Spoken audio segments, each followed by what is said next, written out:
तो वीर्य क्या होता है?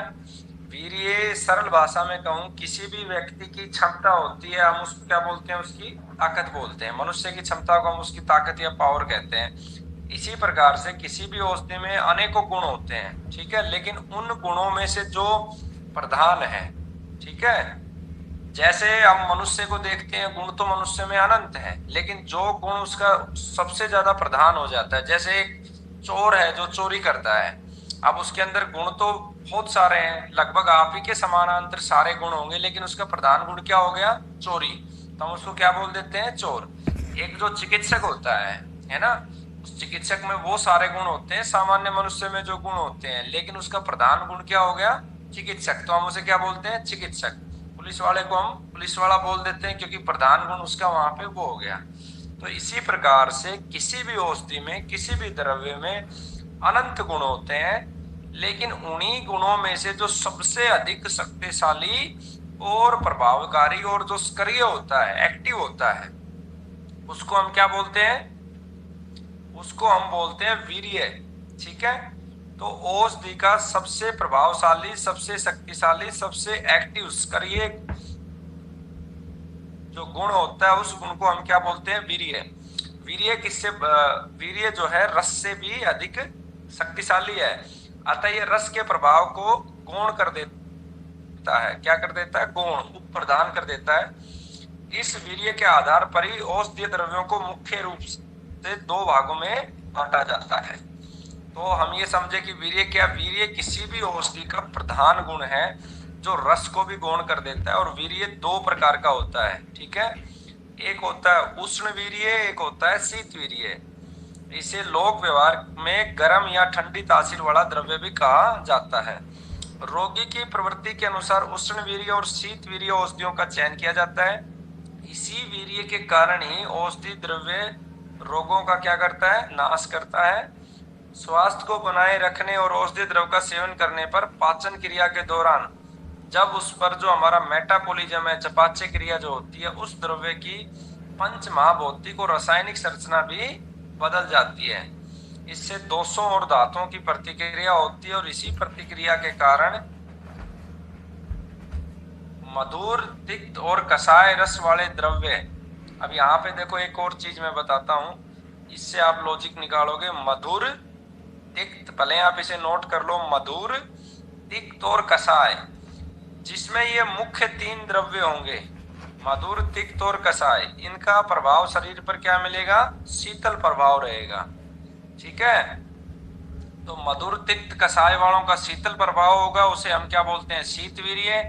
और इसके विपरीत अम्ल, लवण और कटु रस वाले द्रव्य जो है, उनका प्रभाव उष्ण होता है, तो उनको क्या बोलते हैं? उष्णवीर्य। ठीक है।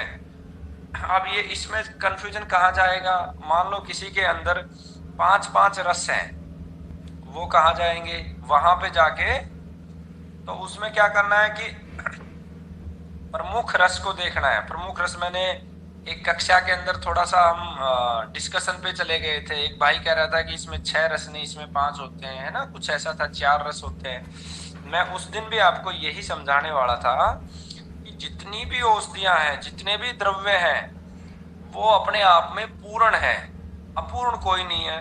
क्यों?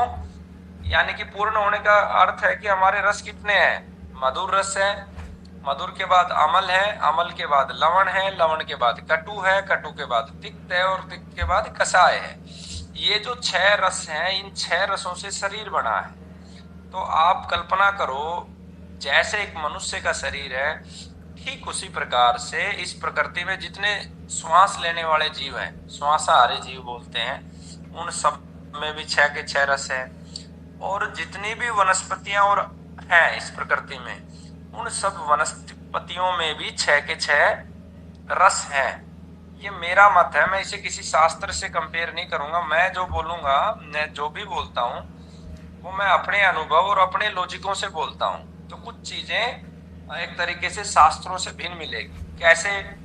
उदाहरण के लिए आपने नीम ले लिया, तो नीम में खाली एक ही रस नहीं है, एक प्रधान रस है और बाकी उप प्रधान रस होते हैं। उसके बाद गौण, मतलब सूक्ष्म रूप में लगभग सभी मिलते हैं। ठीक है। तो इसी तरीके से जो 3 प्रमुख रस हैं, प्रधान रस के आधार पर उसका हम डिसाइड करेंगे कि वो शीत वीर्य पे जाएगा या उष्ण वीर्य पे। दूसरी एक और महत्वपूर्ण बात है कि एक ही औषधि जिसमें एक ही गुण है, ऐसा भी पाया जाता है, वो अलग अलग शरीर पर अलग तरीके से कार्य करती है। उदाहरण के लिए आपने मधुर रस किसी एक व्यक्ति को दिया, दूसरे के दिया, तो दोनों पे समानांतर काम नहीं करेगी, वो दोनों पर भिन्न भिन्न भी कार्य करती है। तो यही अनुभव होता है। मान लो पुस्तक में जो लिखा है उसे याद करके हमने जो है चिकित्सा शुरू कर दी, तो वो चिकित्सक की पहचान नहीं है। इसीलिए हमने इस पैटर्न में सिर्फ ये लिखा है कि हमने पढ़ाया और आपने याद कर लिया, मतलब आप विद्यार्थी हो गए। ये विद्यार्थी का गुण है, चिकित्सक का गुण है रोगी को ठीक करना। तो आप लोगों को जो भी डिग्री दी जाएगी वो जब आप ठीक करके दिखाओगे तब आपको वो डिग्री दी जाएगी। यहाँ पर जो है अनुभव की प्रधानता है, आपके कर्म की प्रधानता है। खैर हम इसमें लंबा नहीं जाएंगे। तो सरल रूप में मैं कहूँ, मधुर, तिक्त और कषाय, ये क्या होता है? ये होता है शीत द्रव्य। और इसके विपरीत अमल, लवण और कटु, ये क्या होता है? ये होता है उष्ण द्रव्य। अब इसको आप और समझने की कोशिश करोगे तो मधुर रस किस किस से बना है, इस पे जाओगे। कषाय में क्या क्या है? तो जहां जहां जल तत्व की प्रधानता होगी वहां वहां शीत में कन्वर्ट हो जाएगा। जहां पर अग्नि तत्व की प्रधानता होगी वहां उष्ण में कन्वर्ट हो जाएगा। ये आगे आप समझोगे, लॉजिक आ जाएगा इसका। अब शीत द्रव्यों का शरीर पर क्या प्रभाव पड़ता है? ये शीतलता डालते हैं, गीलापन बढ़ाते हैं, क्योंकि शीत द्रव्य में क्या है? जल प्रधान है। इन द्रव्यों के सेवन से आयु, धातु, विशेष रूप से शुक्र धातु, जीवनीय शक्ति बढ़ती है। अतः शीत वीर्य एक टॉनिक का कार्य करता है। यह पित्त का शमन करता है, प्राय और वात और कफ को बढ़ाता है। उष्ण वीर्य द्रव्य शरीर में गर्मी पर प्रभाव डालते हैं। ये पाचन शक्ति, श्वेत, प्यास, कुशलता को बढ़ाते हैं, दुर्बलता को बढ़ाते हैं। उष्ण वीर्य कफ और वात दोषों का शमन करता है तथा पित्त को बढ़ाता है।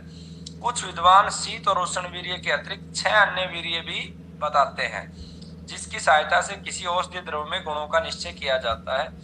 उसमें 6 जो अन्य गुण बताए जाते हैं वो एक तरीके से जो हमने गुणों में चर्चा कर ली वही सब चीजें होती है। स्निग्ध है, रुक्ष है, गुरु है, लघु है, मंद और तीक्ष्ण है।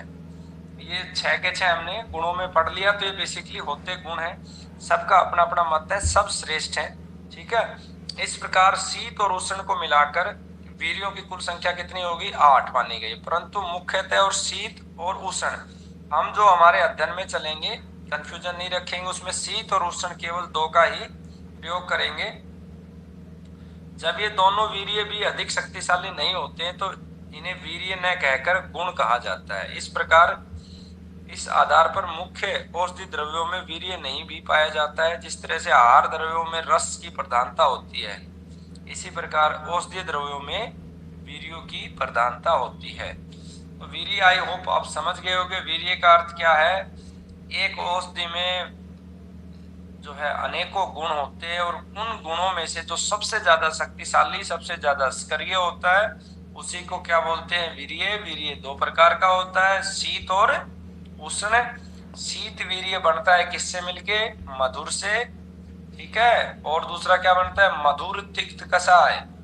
और उष्ण बनता है अमल, लवण और कटु से। अब आते हैं वीर्य के बाद आता है विपाक। विपाक क्या होता है? देखिए, आपने एक चीज खाई, खाने के बाद हमारी जठराग्नि जो है उसे पचाएगी, पेट में जाएगी, आंतों में जाएगी।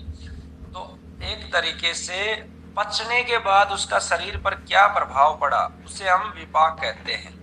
तो इसको सरल रूप में क्या कहेंगे? भोजन के पचने के बाद जो भी द्रव्य आपने लिया है उसका शरीर पर जो प्रभाव पड़ेगा उसे क्या बोलेंगे? विपाक।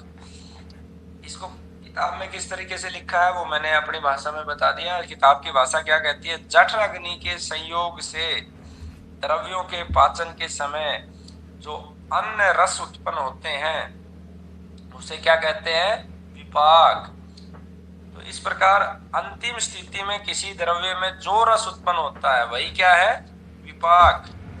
पाचन के दौरान जठराग्नि प्रणाली में खाद्य पदार्थों में अनेक प्रकार के पाचक रस मिलते हैं जिससे उनके अनेक प्रकार के परिवर्तन आते हैं। भोजन अपने पाचन क्रिया के समय तीन अवस्था से गुजरता है। प्रथम अवस्था में रस, रस का स्वाद क्या होता है? मधुर। द्वितीय अवस्था में अमल और तीसरी अवस्था में कटु रस वाला होता है।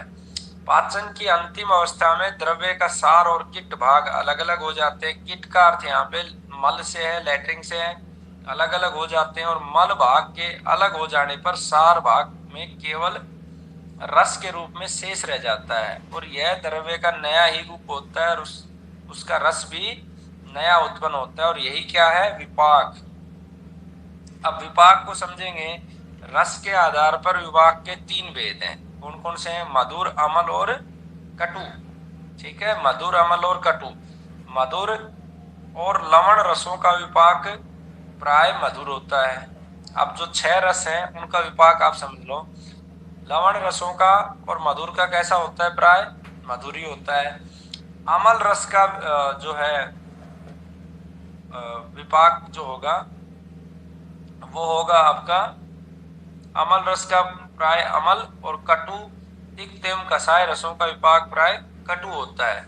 कभी कभी इस नियम का अपवाद भी मिलता है। ठीक है, तो कुछ केसेज में इसका अपवाद होता है, नहीं तो मुख्य रूप से क्या होता है? मधुर, अमल और कटु रस तीन बनते हैं। मधुर और लवण रसों का विपाक बनता है मधुर। मधुर और लवण का बन गया मधुर। अमल रस का प्राय अमल ही बनता है और कटु, तिक्त एवं कसाय रसों का विपाक बनता है कटु। तो तीन ही बने मधुर। मधुर का और अमल का तो बनता है क्या? आपका मधुर। ठीक है, और कटु, तिक्त एवं कसाय, इन तीनों का बनता है कटु। ठीक है, तो तीन ही रस बने, मधुर, अमल और कटु। तो मधुर और लवण रसों का तो बन गया मधुर, यानी कि लवण और मधुर ने मधुर ही बनता है। अमल ही ऐसा है जो अमल ही बनाता है, अमल का अमल ही बनता है। कटु, तिक्त, कसाय का कटु बन जाता है।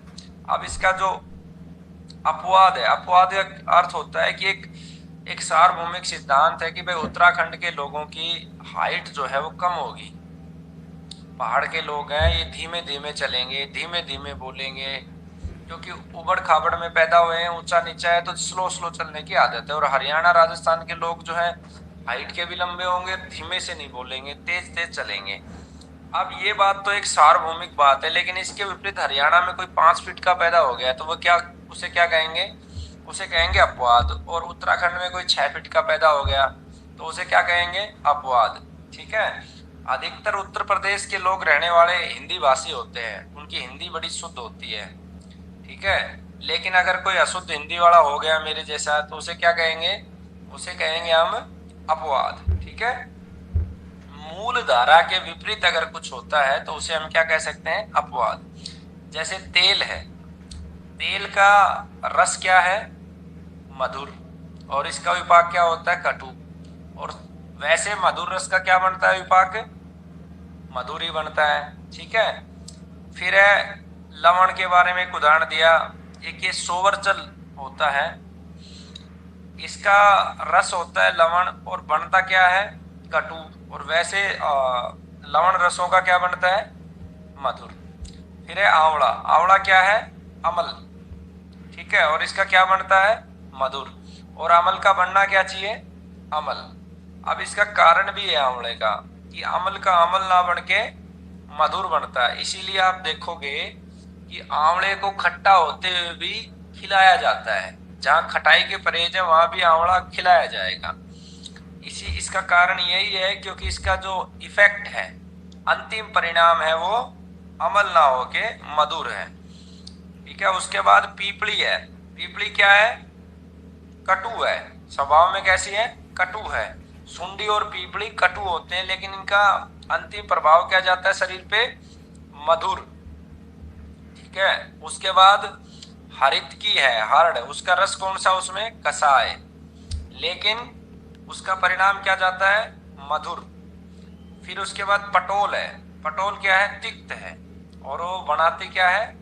मधुर। तो ये सब अपवाद हैं इन सब चीजों के। तो मेरे हिसाब से आपको जो है विपाक याद हो गया होगा। मधुर का और लवण का विपाक बनता है मधुर, अमल का अमल बनता है, और जो बाकी 3 बच गए कटु तिक्त कसाय, इन सब का क्या बनता है? इन सब का बनता है कटु। ठीक है, इसके बाद बस अंतिम बात है, उसके बाद अपनी वाणी को विराम देंगे आज के लिए। प्रभाव। ठीक है, पहले हमने पढ़ा, सबसे पहले पढ़ा हमने वीर्य, वीर्य के बाद पढ़ा विपाक, और विपाक के बाद पढ़ा प्रभाव। तो जो भी औषधि है उपरोक्त विवरण से स्पष्ट है, जो औषधि द्रव्य रस से वीर्य विपाक के आधार पर शरीर में कार्य करते हैं। एक तो आपने शरीर में सेवन किया, भोजन किया, ठीक है, उसके बाद उसका पचने के बाद उसका क्या बना? विपाक बना। ठीक है, आधार पर शरीर में, परंतु इन रस आदि में से कुछ द्रव्य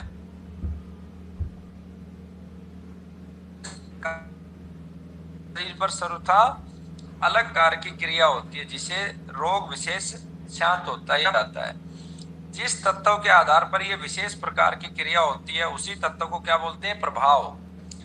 ये प्रभाव क्या है? प्रभाव ये कहता है कि भाई वीर्य विपाक तो हो गया आपका, लेकिन द्रव्यों के अंदर एक विशेष प्रकार का तत्व होता है, वही जाके शरीर पर प्रभाव डालता है और किसी भी बीमारी को समाप्त करने की या ठीक करने की क्षमता रखता है। उसी को हम क्या बोलते हैं? प्रभाव। अब इसको और सरल करके ये कह सकते हैं, किसी भी औषधि का वह द्रव्य जो प्रधान है और जो अंतिम परिणाम लेके आएगा, जो बीमारी का शमन करेगा या जो शरीर पर प्रभाव डालेगा, उसे हम मतलब उसका एंड रिजल्ट जो है वो होगा प्रभाव। दूसरे शब्दों में दो द्रव्यों में रस वीर्य विपाक की समानता होने पर भी विशेष कार्य प्रकट होता है, वही प्रभाव माना जाता है। दो द्रव्यों में रस और वीर्य विपाक तीनों समान है, लेकिन दोनों का अंतिम परिणाम चेंज हो जाता है, तो उसे क्या बोलेंगे हम? उसे बोलेंगे प्रभाव। प्रभाव के कारण ही रस आदि तत्वों के एक जैसे होने पर भी कोई औषधि किसी रोग में लाभदायक होती है और दूसरी उसी रोग में हानिकारक सिद्ध होती है। उदाहरण के लिए दंती, जमाल घोटा और चित्रक, दोनों का रस विपाक कटु है, उष्ण वीर्य है, फिर भी दंती विरेचक है।